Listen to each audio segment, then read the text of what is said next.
Olá, meu nome é Eduardo e junto com meu grupo formado pelo Nicolas, Pedro, Torben e Vinícius, irei apresentar sobre drones para aplicação de agrotóxicos em plantações. Este é um trabalho da matéria de conservação de recursos naturais da UFSC e bem, vamos começar. Primeiramente, eu irei introduzir o que são os agrotóxicos. Em geral, são produtos químicos desenvolvidos para eliminar pragas e doenças que atacam plantações. E apesar deles serem eficientes nesse propósito, eles podem ser muito perigosos para a saúde tanto dos seres humanos quanto de outros seres vivos, aos quais ele possa acabar chegando. Né? Existem diferentes formas de contaminação por agrotóxicos. A gente pode, como eles são normalmente aplicados em spray, eles acabam contaminando o ar, o solo, debaixo dos solos aquíferos, também os rios, os oceanos e os próprios seres vivos, principalmente por causa da cadeia trófica, que faz com que esses produtos químicos acabem se acumulando ainda mais conforme a gente vai subindo na cadeia. A respeito da contaminação no mundo por agrotóxicos, estima-se que cerca de 4,8 milhões de toneladas são lançadas globalmente sobre o meio ambiente a cada ano. Dentre os 500 produtos mais utilizados, encontram-se alguns que possuem mercúrio, arsênio e outros elementos extremamente nocivos ao ambiente e à saúde. De toda essa quantia de agrotóxicos que é aplicada, apenas 1% é aplicada realmente sobre seu alvo, né? Sobre as plantas que devem ser atingidas pelos agrotóxicos para ficarem protegidas das doenças, pestes, etc. 99% então acaba se espalhando pelo ar, pela água, etc. E acaba atingindo áreas muito distantes. Já foram encontrados, né, resíduos ao redor de todo o planeta, desde a atmosfera no Oceano Antártico, bem ao sul, quanto nas elevadas altitudes dos Andes chilenos. Já foram encontrados resíduos, né, de agrotóxicos. Sobre a contaminação no Brasil, a maior preocupação que encontramos nas pesquisas vem da contaminação dos meios pluviais, né? Principalmente ali rios e os aquíferos, né? Porque o Brasil é muito rico em bacias hidrográficas. E, sim, dos estudos que a gente conseguiu juntar,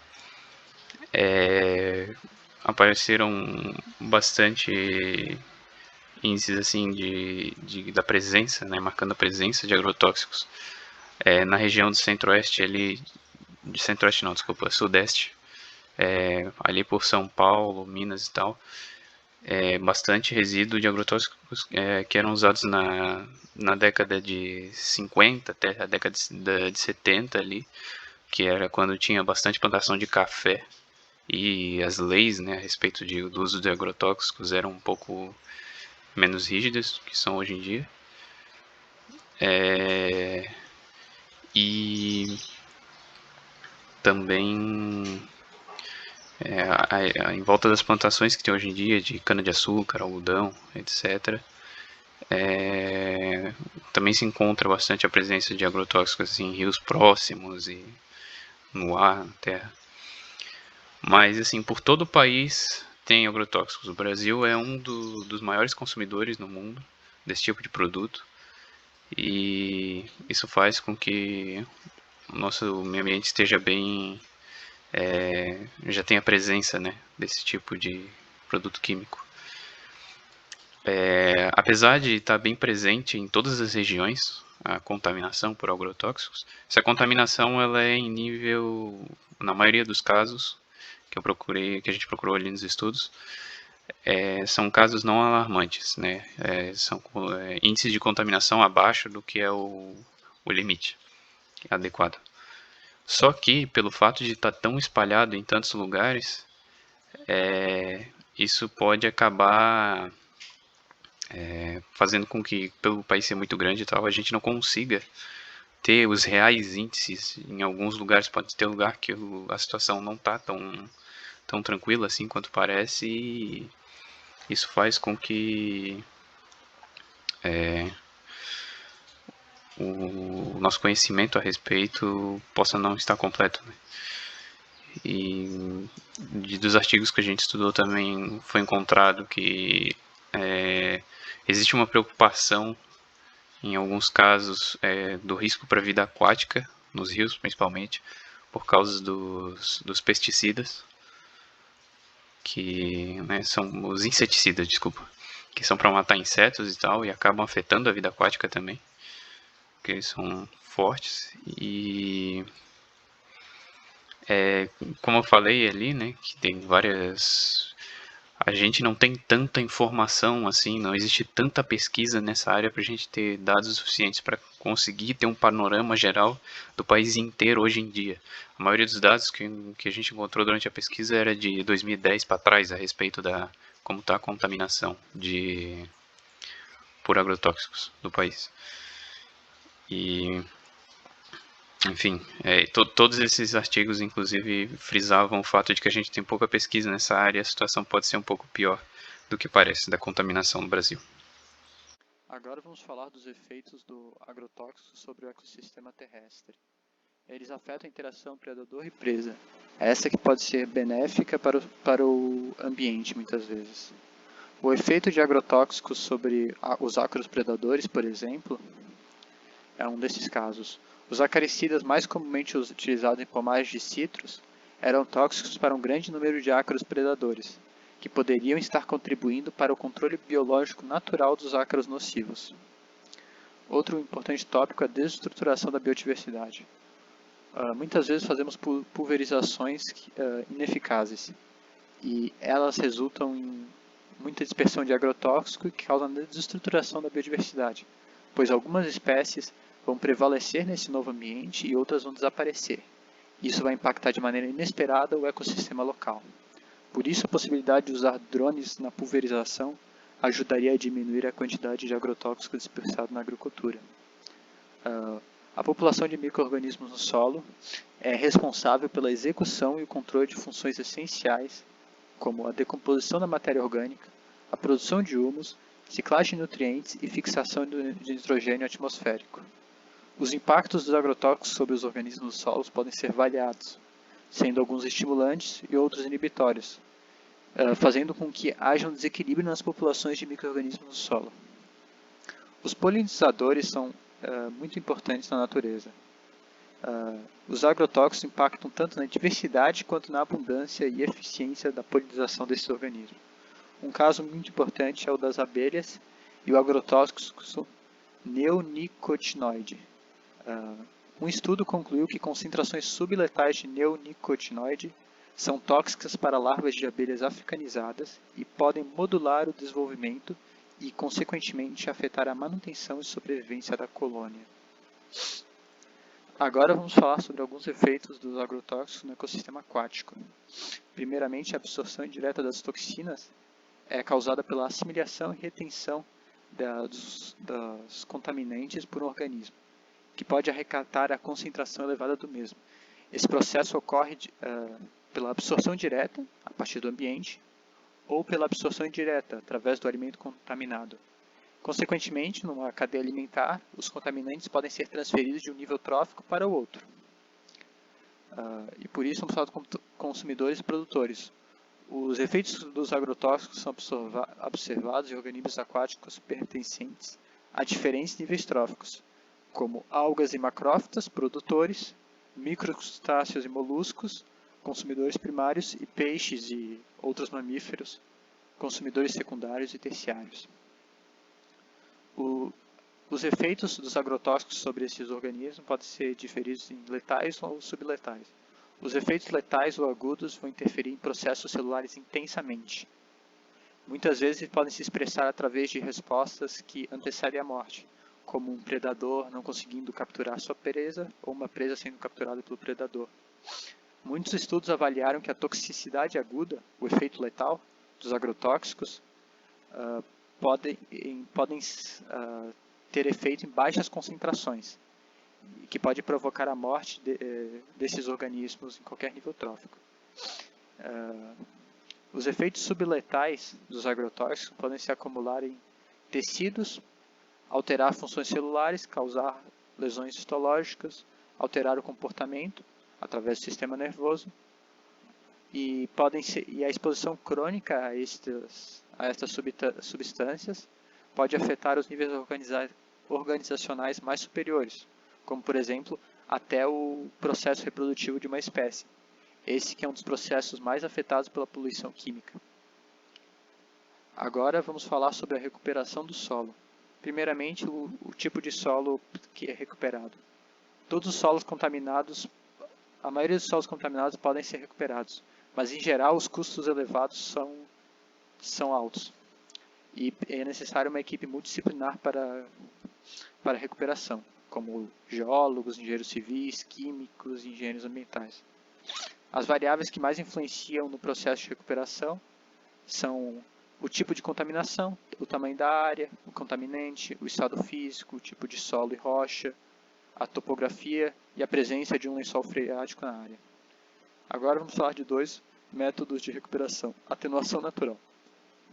O princípio desta tecnologia é fazer uso de processos naturais para degradar os contaminantes e reduzir suas concentrações a níveis aceitáveis. Os referidos processos são a diluição, a volatilização, a biodegradação, absorção e reações químicas com os materiais presentes na superfície, a ponto de neutralizá-los.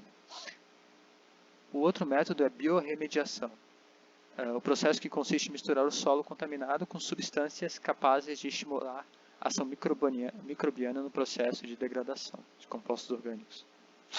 Em comparação com os processos químicos e térmicos, a solução apresenta menor custo, gasta menos energia e gera menor quantidade de resíduos.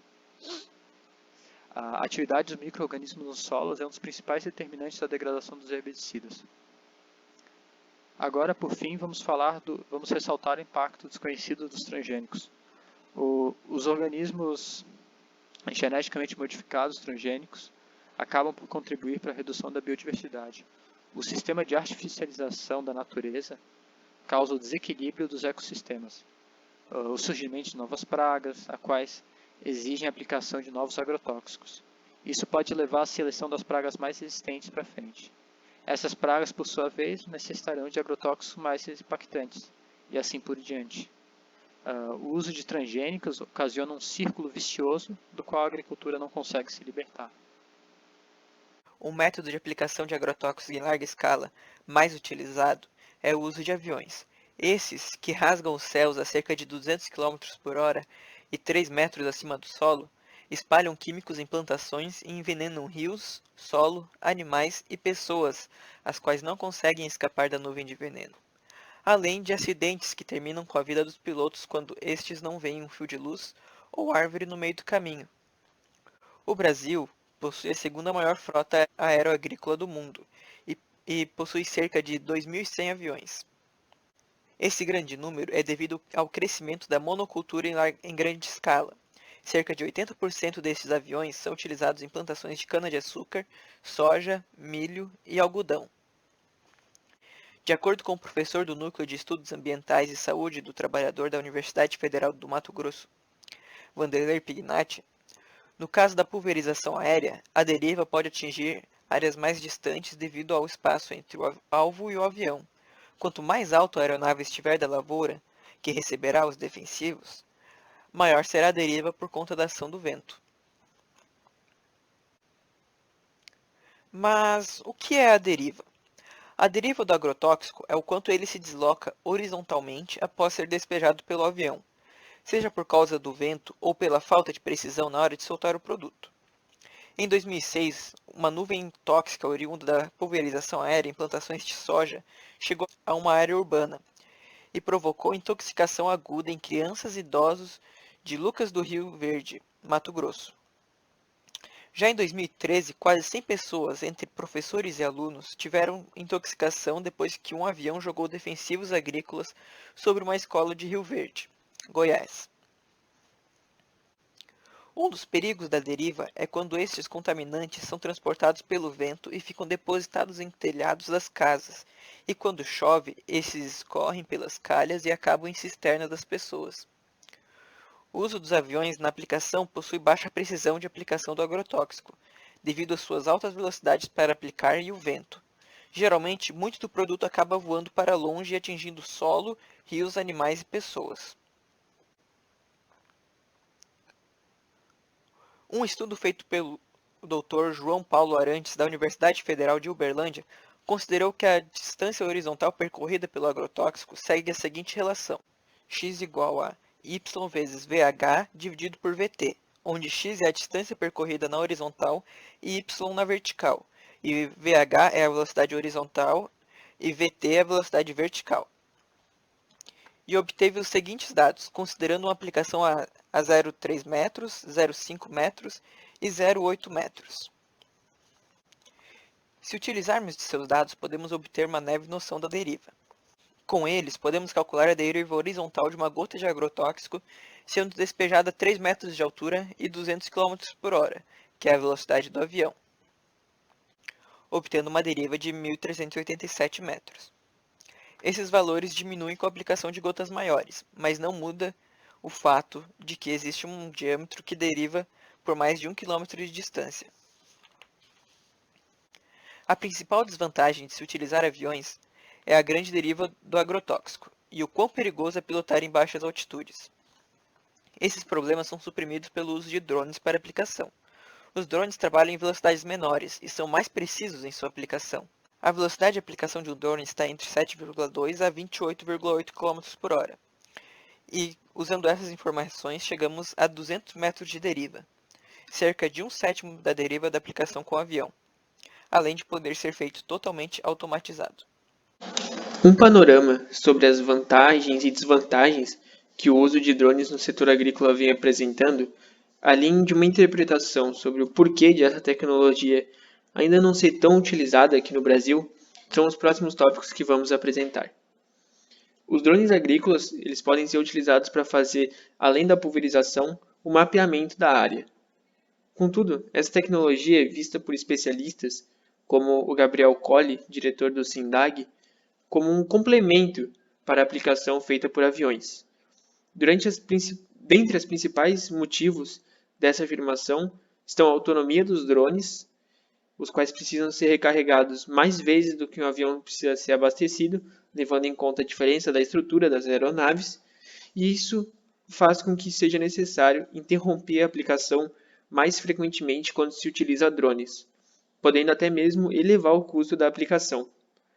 Outro motivo relevante para os drones não terem tomado ainda o lugar dos aviões está diretamente ligado às restrições de peso do drone, os quais conseguem levar em média 25 kg de cauda. Essa cauda é a mistura do agrotóxico com água ou produtos adjuvantes. Para efeito de comparação, um drone do modelo Pelicano tem em média a capacidade de carregar 9 litros de cauda, enquanto um avião do modelo Ipanema, o carro-chefe da frota brasileira, possui capacidade de levar em média 800 litros.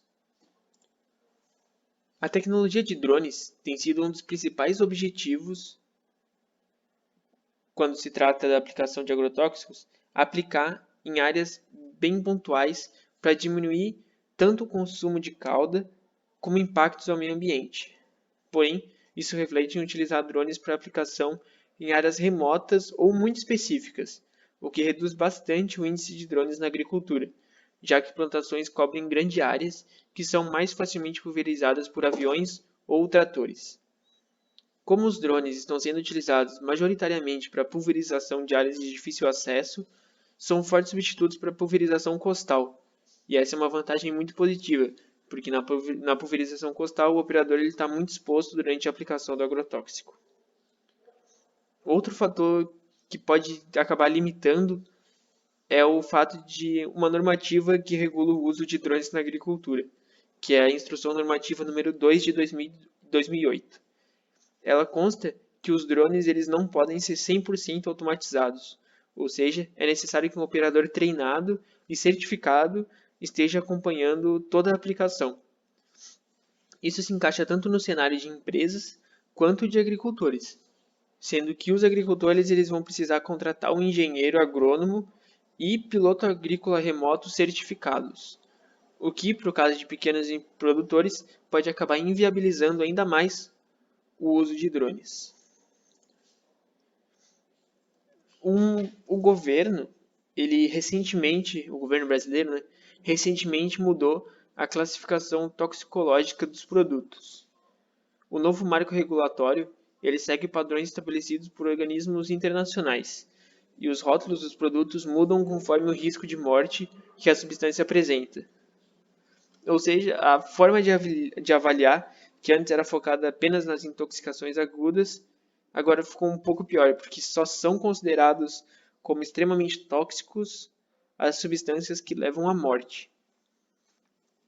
E, bom, pensando no futuro que o Brasil está traçando no que diz respeito às normas e o uso de agrotóxico, quanto mais sustentável e menos impactante a aplicação for, e dá para a gente pensar até mesmo no tipo de energia que está sendo usada para fazer essa aplicação, que tanto no caso de aviões quanto de tratores é gasolina, e gasolina vem de petróleo, que vem de energia não renovável.